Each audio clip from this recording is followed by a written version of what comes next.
All right, Eagle Nation, we've had a couple days to digest that brutal loss, but now how do they actually fix it? Today we'll reveal a couple top trade targets for the Eagles. Could they make a move this early in the season? Also, we hear from defensive coordinator Vic Fangio on what he believes the defense needs to get better at immediately. And did Nick Sirianni really double down on his decision late in that game? We'll talk about all of it and more. But of course, welcome into A to Z Philly. I'm RB. Be sure to subscribe to our show if you enjoy the content. But we absolutely must start it off here today with maybe the worst photo, the worst post I've ever seen in my life. Definitely the worst photo I've seen all season long, and it is this truck here in Pennsylvania with a Cowboys and Eagles decal in the back. Cowboys and Eagles stickers on the opposite sides. I don't care if your household is split. I don't care who's living there. You need to take this truck, go down to the dumpster, put gasoline on it, and burn it. This is absolutely unacceptable. If you are one of the people that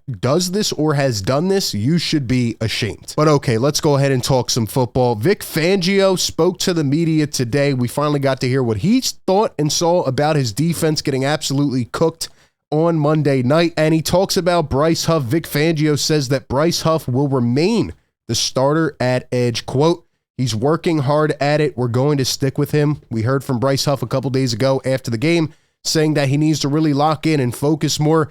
He hasn't done anything through the first couple of games. Do I think it's time to completely give up on the guy? No. You paid him $51 million, $17 per year. He needs to find a way to figure it out. But his leash is definitely a lot shorter, especially with the fans as we predicted. And if he does not figure it out in the next game or two, we are going to have some really serious conversations.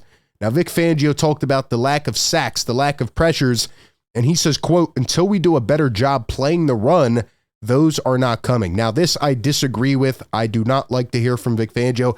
Almost feels like he's taking his foot off and just taking a step back and saying, well, we can't even worry about that until we start stopping the run. Now, I 100% agree. You need to be better against the run, right? You invest in some high draft picks, even a guy like Jordan Davis who hasn't done anything either. We need to start having some conversations about him as well. But nonetheless, you need to be a complete defense, a total defense. You need to be good against the pass and the run.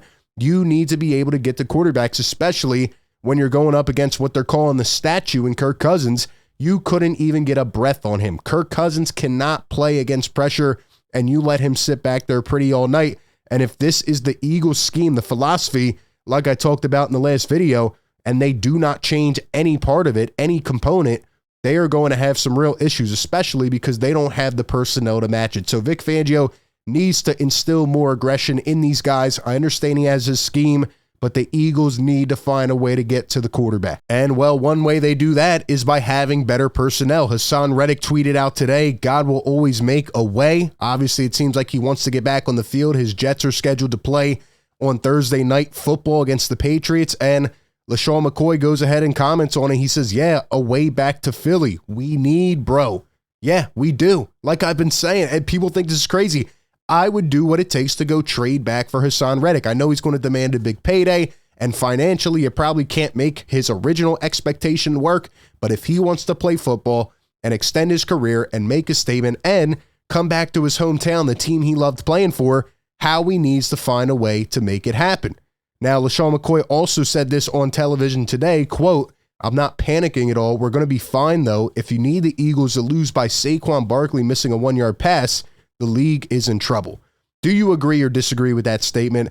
I think I understand where he's coming from in that, the Eagles should have won that game. They still have a really good roster and a good team. However, where I would disagree is I know the offense can do it, but can the defense? Kellen Moore needs to be a lot more consistent and have that identity established like he did in week 1, and he needs to replicate that again. But we saw that. We know we can do that. However, the defense has not shown up yet. We are now questioning whether they have the personnel after 2 weeks. So I don't know if the Eagles have the league in trouble unless they find a way to become a physical, consistent, reliable defense to help this offense out. But a way they could certainly do it is by going out and making a splash. Is it ideal? No. Is it probable? I don't know. Is it usual? No. But the Eagles may need to go out and acquire a piece. Now, we talked about Hassan Reddick, but Pro Football Network and Anthony DeBona put out a list, 5 players that the Philadelphia Eagles could pursue to help fix their struggling pass rush. It's crazy we're already talking about this, but again, Jalen Carter has been a no-show. Jordan Davis is almost looking like a bust of a pick right now, and I don't want to say that because I think these guys still need more opportunity, but you've been in a system now. Now you're looked at as the guys. You're looked upon to be the leaders, and you're not showing us much of anything. Bryce Huff has been a no-show, and Josh Sweat on a contract year has been a ghost. So the Eagles might need to go make a move, and here are the top targets put out by Anthony DeBona. Eagle Nation, let me know who your favorite target or favorite player would be. Maybe somebody not on this list either that the Eagles could go out and get to try to help, patch this thing up. But Jadeveon Clowney, Michael Hecht, Yannick Ngakoue, who's currently a free agent, Tyus Bowser, and Hassan Reddick. Should the Eagles be willing to part with a couple draft picks to get one of these guys? Absolutely. They need help. They need it now. You cannot wait. You cannot let this thing continue to bleed, and you get to a point where then other guys start quitting or not feeling like, they're doing enough, and then the units aren't seeing eye to eye, the coaches aren't seeing eye to eye. That's what happened last year. You got to make a move.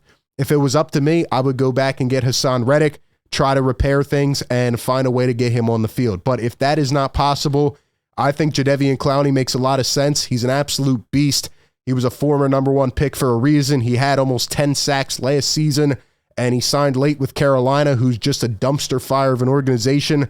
Give him a reason to come back and compete and play hard. He hasn't had a good first couple of games, but nobody has for the Panthers. I think Clowney would be a pure disruptive pass rusher, a guy who's been around the game, who could lead some of these younger players. I like some of these other options as well. Yannick Ngakoue, not a guy you have to go out and give up assets for, right? Still out there available. Maybe he could make a mark as well. But I like all these targets, and I think the Eagles need to get something done. So give me your favorite. Another position we need to continue to keep our eyes on is linebacker. Zach Bond did not have as good of a game as he did in week 1, but he still played pretty well. Nakobe Dean, I thought, was okay. The defense overall was bad, so every positional group looks bad.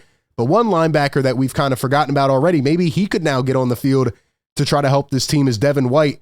And Elliott Shore-Park says that Devin White has handled his benching better than any athlete ever during his time on the Eagles beat. And I would have to agree. Devin White not making any excuses. He says, quote, "I have a son. He can cry when he doesn't get his way, but that is not for me to do." So he's handling it like a pro. He's mature, professional. I'm going to work hard. I'm going to try to do whatever it takes to get my butt back on the field.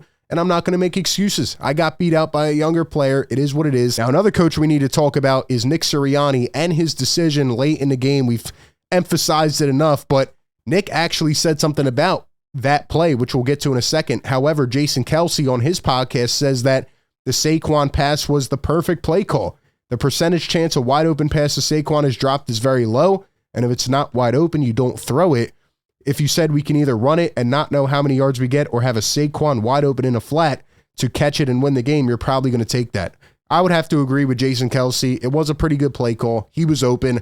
Most of the time, Saquon will catch that. He just dropped it. He has to be better. He's a vet. He's a leader. You look to those guys in those situations, and he should have made the play. So I agree with that. However, the reasoning from Nick Sirianni, the doubling down, it doesn't make a lot of sense. Having the safe where Jalen Hurts could have just, sat down and took a knee or whatever if it wasn't open. I just don't get it. Either you're aggressive or you're not, and the catch should have been made, but I'm also mad at the defense getting torched on the final drive. He says that he went back and looked at all of the decisions by the NFL teams in the same position of the Eagles with 2 minutes left. He says he's even now more convicted about kicking the field goal there and not going for it on 4th down. Again, you should have had more of a strategy in mind. There should have been more communication, right? Maybe you could have done 2 tush pushes or a run up the middle. Saquon probably gets a couple yards there. He's a physical runner. He was getting big chunk yards all night. And then even if he came up short on 4th down, you could have done a brotherly shove, gotten the first, ended it. There's so many ways that game could have been ended. I can't 100% fault Nick for going for it, or for not going for it on 4th down, and going for the field goal. But at the end of the day, he just needs to have better decision-making. He, talks in circles and gives all these different reasons and answers. Just say, we believed in what we did. We threw it to Saquon. He should have made the play. Now, a couple positive signs to end off today's show, because obviously it's been dark the last couple of days. Jalen Hurts and the offense, as Elliott Shore-Park says, have been way better against the blitz. Matter of fact, he was almost perfect in week 1, I believe it was. And this past week, he did very well in addition to that. So Hurts is seeing the field better. He didn't make the big mistake this past week until the end of the game, which, was a very forced situation. Obviously, he could have not bombed it down the field, and Nick talked about that play. Said Devontae kind of got bumped off his route, but at the end of the day, Hurts has been better decision-making wise. And another bright spot on this team has been Cam Jurgens, despite the fact that he's been running 50 yards downfield and getting illegal man downfield penalties. Cam Jurgens has been very special so far. Maybe the Eagles did it again and found their center of the future. Cam Jurgens has allowed just 2 pressures and 0 sacks on 75 pass blocking snaps this season. He is yet to allow a pressure in under 2.5 seconds. He has been a stonewall magnificent. This Eagles team needs a big win. They need to get it done here on Sunday somehow. Otherwise, they're going to have to win the following week. You cannot go 1-3 to start this season. Give me all your thoughts down below in the comments section. Appreciate everybody for tapping in. Also, real quick, let's go ahead and give a shout out to our sponsor of today's video. It is the great BetMGM. Enjoy all your favorite sports like never before at BetMGM. Sign up using our code ATOZPA and get up to $1,000 back in bonus bets if you do not win your first bet. When you register with BetMGM, you'll get instant access to parlays, live bets, player props, and daily boosted odds specials. And with BetMGM at your fingertips, every play and every game matter more than ever. So sign up today with the bonus code ATOZPA and get up to $1,000 back in bonus bets if you do not win your first bet. Brought to you by BetMGM, the sportsbook born in Vegas. Download the app today. Please gamble responsibly.